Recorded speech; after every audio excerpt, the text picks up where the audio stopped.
over, my comrades!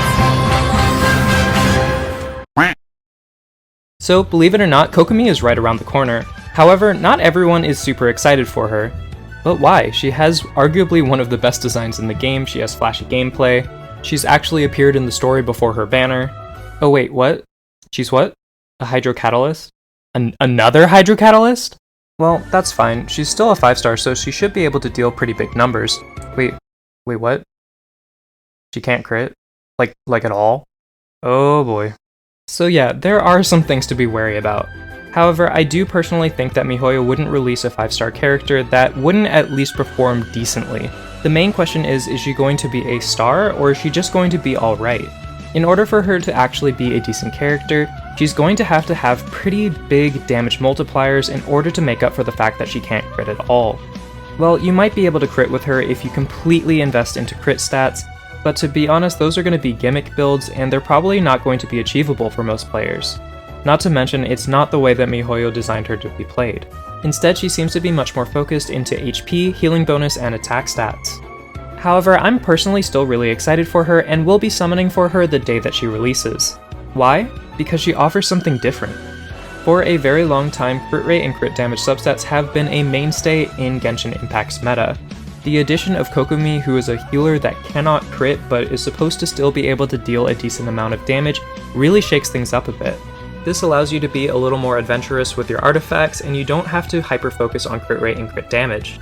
Another really interesting thing about Kokomi is that she seems like she's going to be one of those characters that deals a lot of damage during her burst, but probably not during any other time. AKA, think of characters like Hu Tao during her skill window, Yoimiya also during her skill window, and even the Raiden Shogun during her burst. Oh right, and Tartaglia, we can't forget about him. miHoYo really seems to like this style of gameplay so that we have to switch out between multiple characters.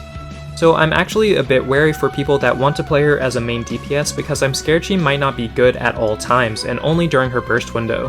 However, that definitely doesn't make her a bad unit. In fact, that probably makes her a lot more flexible than the average unit, because instead of being a selfish DPS, you can bounce back and forth between all of your characters. However, I think that the average player is going to be having a much harder time convincing themselves to pull for Kokomi, considering that the Raiden Shogun was just before her.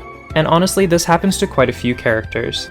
Anytime an instrumental or extremely hyped character is introduced, the characters right before and right after tend to suffer a lot.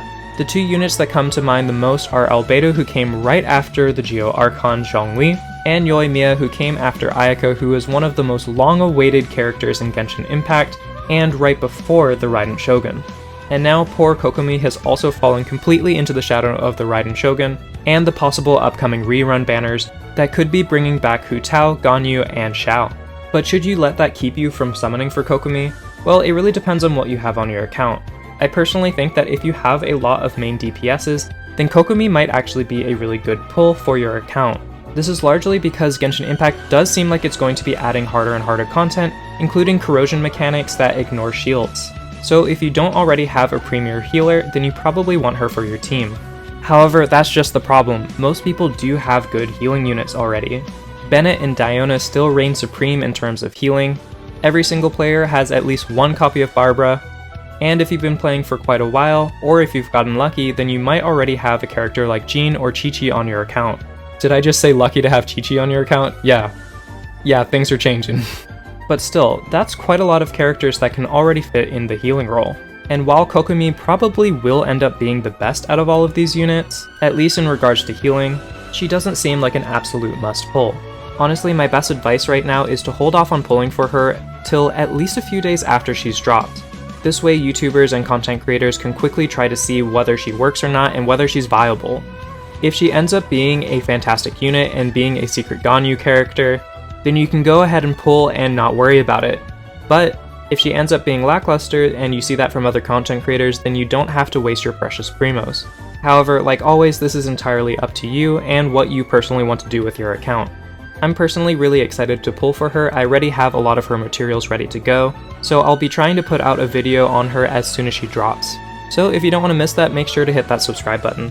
Alright guys, that's all for now. I just wanted to quickly talk about Kokomi before she released.